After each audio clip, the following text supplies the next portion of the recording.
pakinggan naman natin mga kababayan, yung plataforma. Ito mahalaga dito kasi mga kababayan sa mga nagpa-file ng Certificate of Candidacy, yung mga plataforma ba nila, kung may katulad ba mga kababayan or nagawa na tinutulad lang nila para mabihag ang taong bayan at mabola at mapilitang iboto po sila.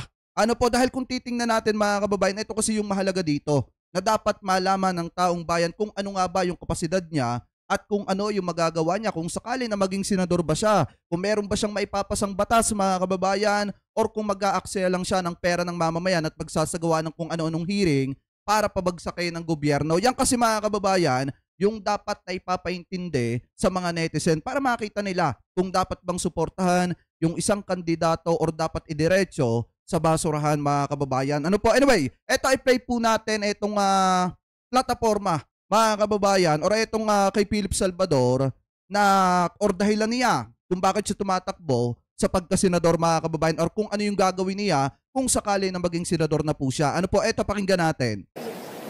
Okay lang po. Bismillah, bismillah. Okay po. Bismillah, bismillah.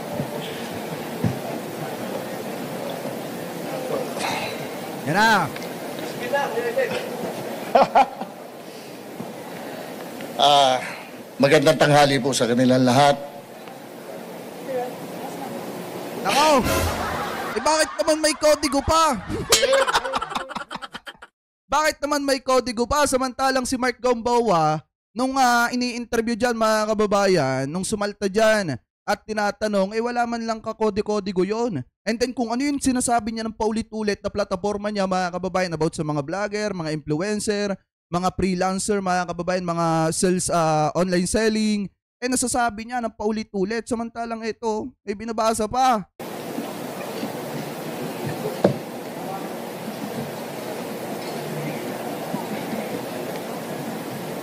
Nakaw, hinanap pa.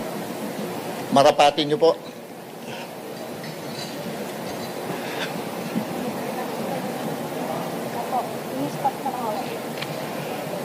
Habang nakatayo ako sa harap ninyo po, isang dedikadong magiging lingkod bayan.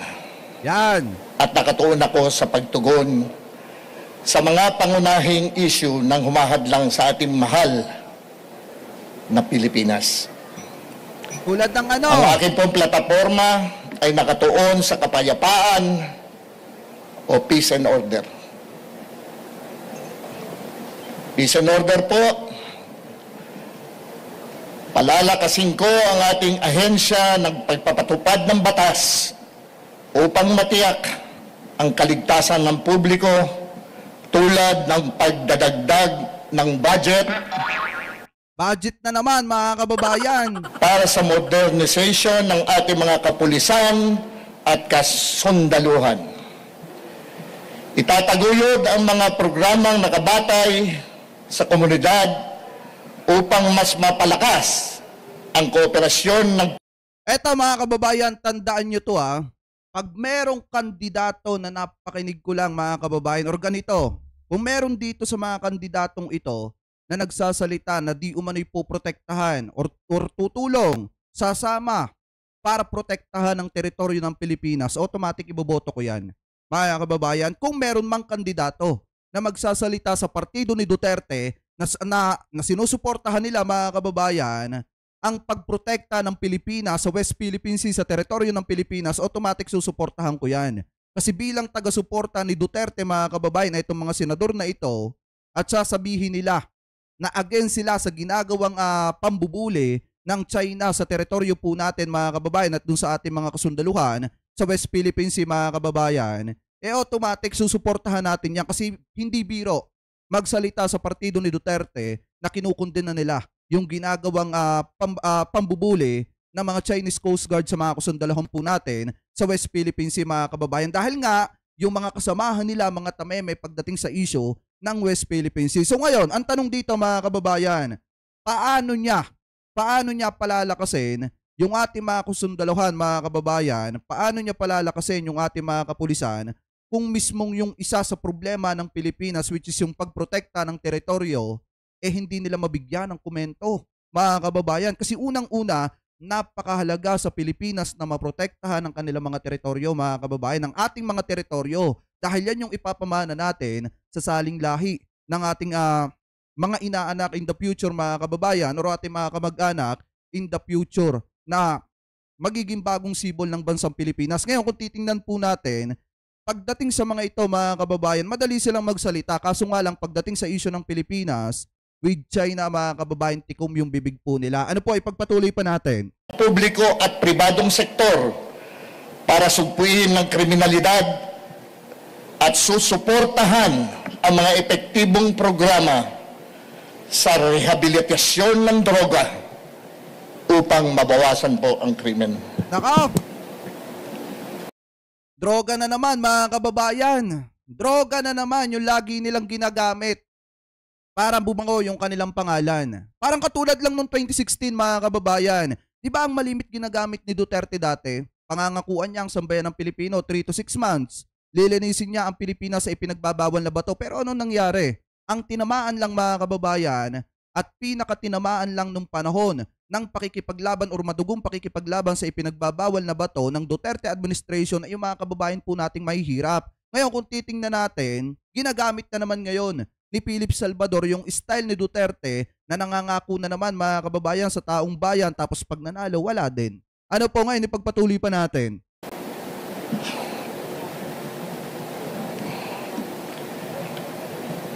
Nais ko pong maibalik yung hindi na matatakot ang mga pamilya na nakakasiguro sila na makakauwi ang kanilang mga anak sa kanilang bahay. Na hindi makikidnap, hindi magagahasa, hindi mapapatay. Gusto ko pong siguraduhin na mabawasan, kung di man mawala lahat, ng mga drug addicts na nagkalat na naman kung saan-saan. Nako! Sir, excuse me po. Sir, time is up. 2 minutes na. I-wrap up ko na lang po. Sige po. Thank Okay. you. Yan po ang aking plataforma. Ako po'y naniniwala na marami pa rin pong mga pulis na matitino at huwag nyo lamang lalaliman ng inyong mga tanong. Nakaready na ako. Okay, first question. Nico? Yes, Nico sir, Bagsik? Nico. Nico Bagsik. Magandang umaga po, sir. Sir, na-mention Patay tayo dyan, mga kababayan. Pag nanalong senador, etong si Philip Salvador, babalik na naman, mga kababayan, yung pakikipaglaban nila or madugong pakikipaglaban nila sa ipinagbabawal na bato na ang mangyayari, mga kababayan, taong bayan na naman ng mga pobre na katulad po natin yung tatamaan. At wala kayong mababalitaan katulad nung panahon ng Duterte administration na may mga big fish, mga kababayan, na tinamaan nung panahon nila. Kasi kung titingnan natin, mga kababayan, hindi pa nga tapos ang Quadcom sa pagtalakay, mga kababayan, or pag-iimbita ng mga taong sangkot sa madugong pakikipaglaban sa ipinagbabawal na bato. Tapos ibabalik na naman ni Philip Salvador, mga kababayan, yung isyong yon. Ibabalik na naman niya, mga kababayan, na kung saan ang tatamaan lang yung mga kababayan Pilipino pong pobre na katulad natin. Anyway, ipagpatuloy pa natin. niyo po dyan po sa speech niyo na you're in favor of rehabilitation po, ano, when it comes to the drug addicts po. Does this mean na you don't agree po with the war on drugs of former President Rodrigo Duterte na libo-libo po yung napatay? Ay, hindi po. Ako po naniniwala doon sa ginawa niya kasi nakabuti dito sa atin. Pero ngayon po, ang sa akin naman, bigyan din natin ng pag-asang ma-rehab yung mga addicts. Kasi po, maski na mga addicts yan, meron pa rin pamilyang nagmamahal sa kanila. Bigyan din natin ng pag-asang makabalik sila sa lipunan. Dapat noon mo pa sinabi yan. Philip Salvador, dapat noon mo pa sinabi yan kay dating Pangulong Duterte. Kasi naman, nakakausap ninyo si Bongo, nakakausap ninyo itong mga kasamahan, itong si Duterte. Dapat noon mo pa sinabi yan na kesa itumba ng itumba yung mga maliliit na kababayang Pilipino po natin, bakit hindi na lang ipasok sa mga rehab? Kasi kailangan pahalagahan ang buhay ng bawat mamamayang Pilipino. Kaya nga tayo may batas, mga kababayan, kaya nga may due process. Kasi kailangan yung mga tao hindi basta itinutumba. kailangang pagbayarin sila mga kababayan sa kanilang mga kasalanan at kailangan na dumaan sila sa tamang proseso. Dapat noon niya pa sinabi yan. Ano po, noon na hindi niya kinakailangan na magpabango ng kanyang pangalan at tumakbo bilang isang senador. Ano po, kung talagang may malasakit siya sa mga kababayang Pilipino po natin. Anyway, pagpatuloy pa natin.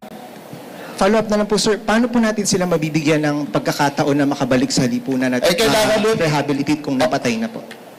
Yan. Wala naman po ako sinasabing papatayan eh. Ang sinabi ko po, hulihin at parihab. Hulihin sila para mabigyan sila ng pag-asa. Kailangan, sa akin ho kasi, ayoko nung hinuli ko, pinatay ko. Ayoko nang ganun. So ibig sabihin, ayaw mo nung plataforma ni Duterte.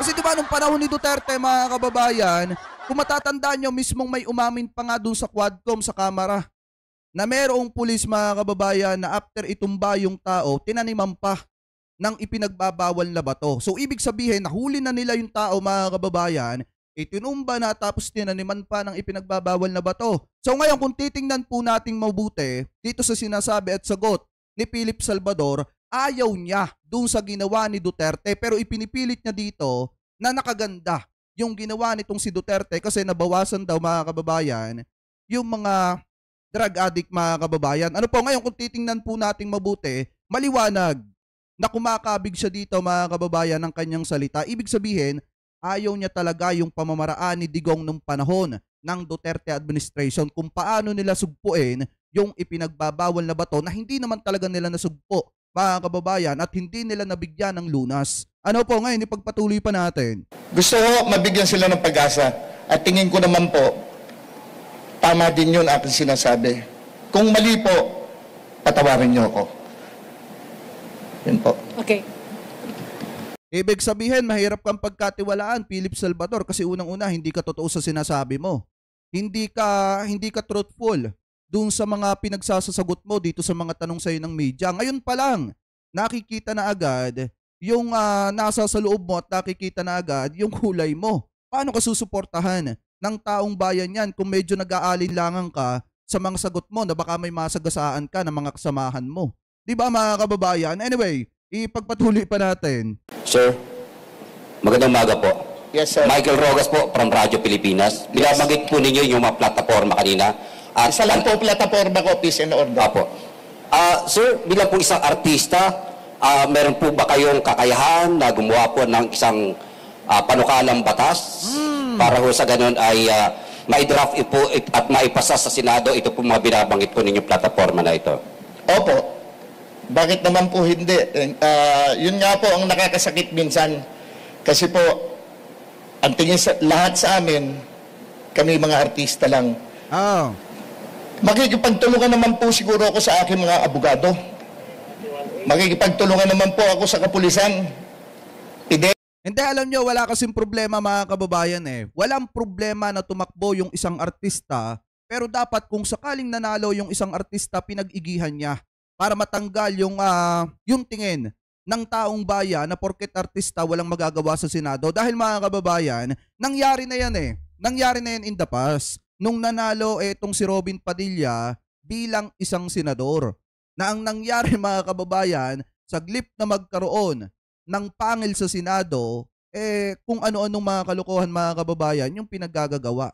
At kung ano-anong mga ipinapasang batas, mga kababayan, na hindi naman makakatulong sa taong bayan. At ang isa pa dyan, mga kababayan, kitang-kita nyo naman, yung galawan ni Robin Padilla sa Senado na talagang pinagtatawanan na lang, di umano, mga kababayan ha, ng marami sa mga netizen na kababayan po nating Pilipino. Kaya nga, yung tingin ng taong bayan sa mga artista na tumatakbo bilang isang senador, mga kababayan, or kahit na ano pa man pong higher position, ang nagiging tingin ng mga netizen, walang magagawa yun sa Senado. Kasi nga nakita na nila yung kay Robin Padilla.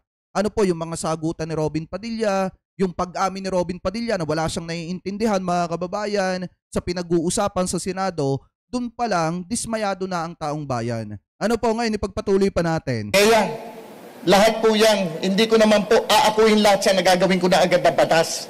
Kailangan po, meron akong oras din na makapag-usap sa kanila para Dito pa lang, gisado na siya mga kababayan. Paano pa kaya kapag medyo may pinag-uusapan na? Paano kung kinakailangan na makipagdebate siya sa mga kasamahan niyang senador? Paano kung sakaling ang makakalaban niyang senador sa isang debate, puro English na yung pinagsasasabi mga kababayan at malalalim na? May magagawa ba siya? Paano niya ididepensa yung panukalang batas niya kung medyo alanganin yung pinag-uusapan mga kababayan? Kung dito pa nga lang sa mga tanong pa nga lang medyo napipikon-pikon na mga kababayan. Paano pa kaya pagka naging senador na siya? Diba? Anyway, ipagpatuloy pa natin. Ayayos ko ang dapat maayos. Sir, follow-up question lamang po. Oo.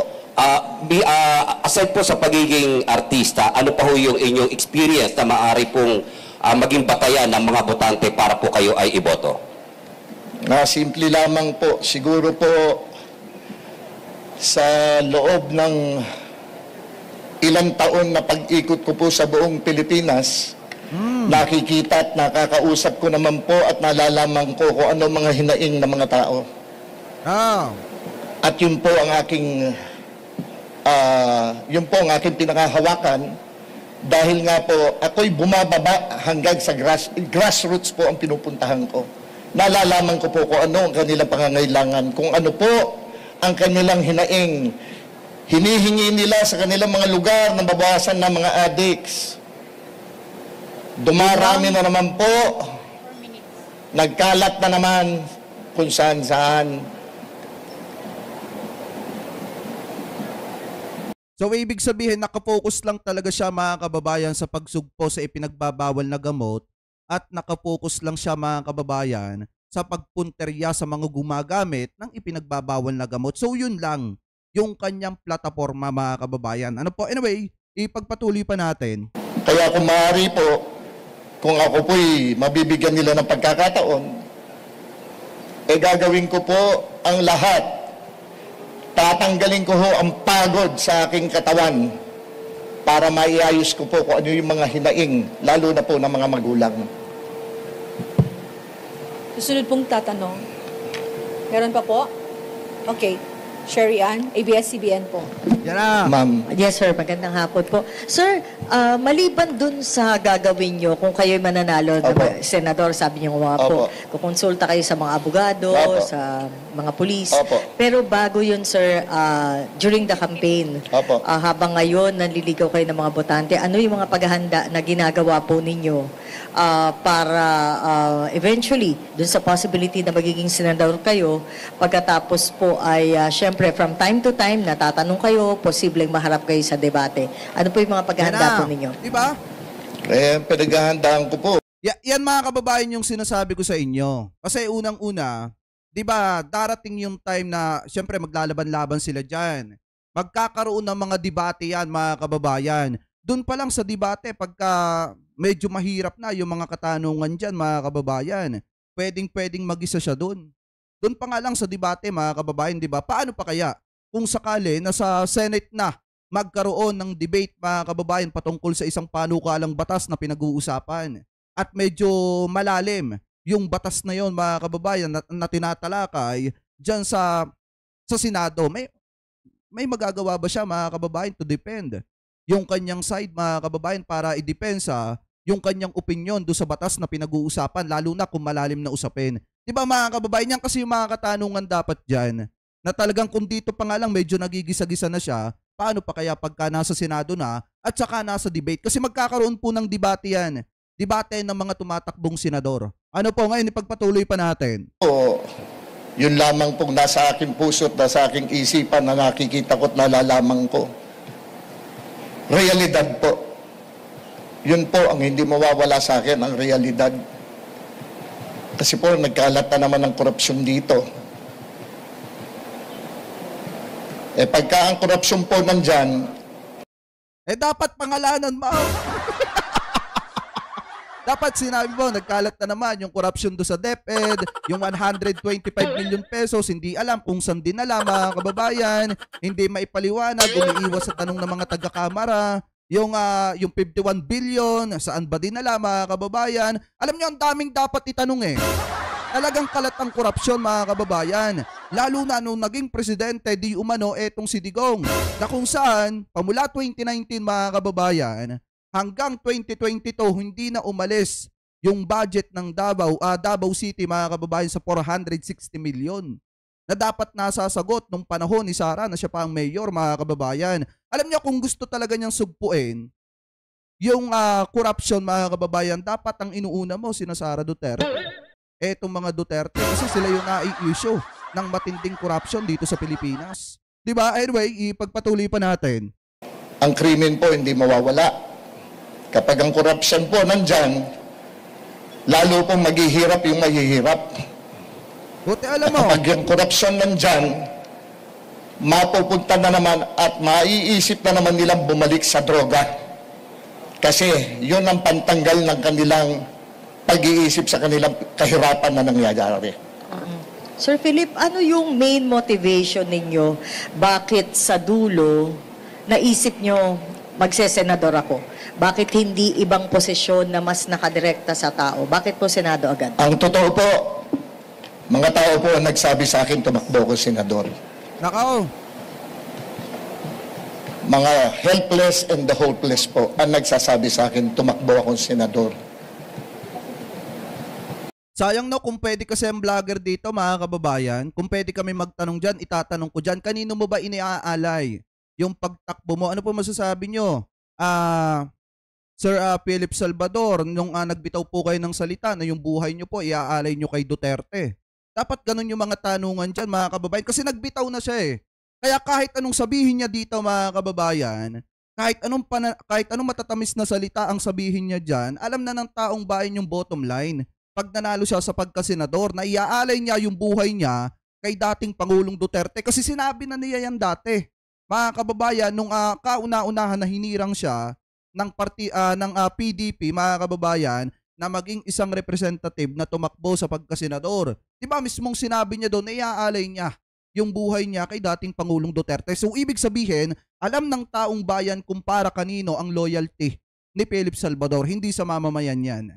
Ano po, ang loyalty niyan na kay Digong. Ano po ngayon, ipagpatuloy pa natin. Yun po ang nagpapalakas ng loob ko. Una, ang ating Panginoon Diyos. Pangalawa, ang mga tao. So, if ever po, kung ano man po mangyari, I will run as a senator. I will join the race, and I will finish my race whether I win or lose. Thank you very much. Thank you po. Thank you very much. Thank you po. Time is up na. Nene, last 46. Salamat Sige po sa inyo lahat. Ay, Nene, sorry. There's one more pahabol question, Ay, sir. ma'am. Sige, Nene. Okay lang. Hi sir, good afternoon po. You mentioned sir yung platform on peace and order and you also mentioned yung sa drug rehabilitation. But Opo. what specific bills do you have in mind po sa ngayon? Wala pa. Sa ngayon ho, gusto ko talaga yung sa rehabilitation ng mga addicts. Gusto ko ho sila mabigyan ng pag-asa kasi. Kagaya ng sinabi ko, paulit-ulit ko sinasabi, may nagmamahal din mga pamilya yan. Bigyan natin sila ng pagkakataon. Okay pa sana mga kababayan yung bitaw niya dito, yung binibitawan niya salita dito, okay sana yan eh. Kung ang idinidiin niya dyan mga kababayan, alam nyo, nalulungkot nga, kung ang sinabi niya dyan, alam nyo, nalulungkot nga ako nung panahon ni dating Pangulong Duterte kung bakit hinahayaan na itumba yung mga maliliit na kababayang Pilipino natin na nasasangkot sa ipinagbabawal na gamot, saglip na bigyan ng pagkakataon na mabuhay kasi may pamilya naghihintay dyan. Okay sana kung ganun yung sinabi niya. Mga kababayan, mas paniniwalaan pa ng taong bayan na sincere. Etong si Senator Bato, etong si Philip Salvador sa binibitawan niyang salita. Kung ganun lang sana ang sinabi niya mga kababayan. Kasi alam naman natin na nung panahon ni dating Pangulong Duterte, isa yan sa maingay kapag binabatikos yung madugong pakikipaglaban sa ipinagbabawal na bato ng Duterte administration. Di ba siya pa nga yung nagbitaw ng salita na lahat ng mga basher ni Duterte, mga kababayan, magsitaging lahat. Di ba binitawan niya yon? Kaya kung titingnan natin, kahit anong sabihin niya dito na keso bibigyan niya ng pangalawang pagkakataon, bibigyan niya ng pagkakataon na mabuhay, yung mga gumagamit ng ipinagbabawal na bato, hindi mangyayari yan. Mga kababayan, lalo na kung yung salitang yan ay ginagamit mo lang para makakuha ka ng simpatya at makakuha ka ng tiwala ng taong bayan, especially ng mga botante. Ano po, hindi mangyayari yan mga kababayan. Ang mangyayari dyan, magiging pangako lang yan. Ano po, ngayon ipagpatuloy pa natin.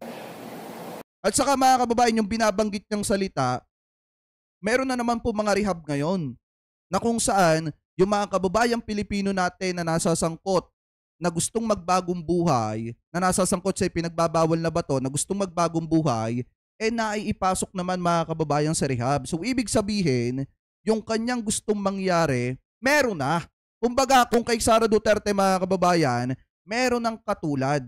Yung binabanggit lang nitong si Philip Salvador, ika nga, imitation, mga kababayan, nung mismong programa ng ating gobyerno para mapagbagong buhay yung mga kababayang Pilipino po natin na nasangkot sa ipinagbabawal na bato na gustong magbagong buhay. Ano po, anyway, ipagpatuloy pa natin. Pag hindi pa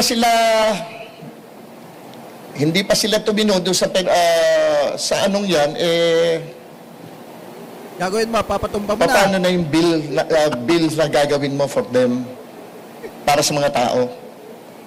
Kala ko mga kababayan, pag hindi pa tumino yung mga yung mga drug addict mga kababayan na na binibigyan niya ng pangalawang pagkakataon, kala ko ipapatumba na eh. Anyway, pagpatuloy pa natin. Kailangan maiayos ang mga may pangangailangan sa buhay.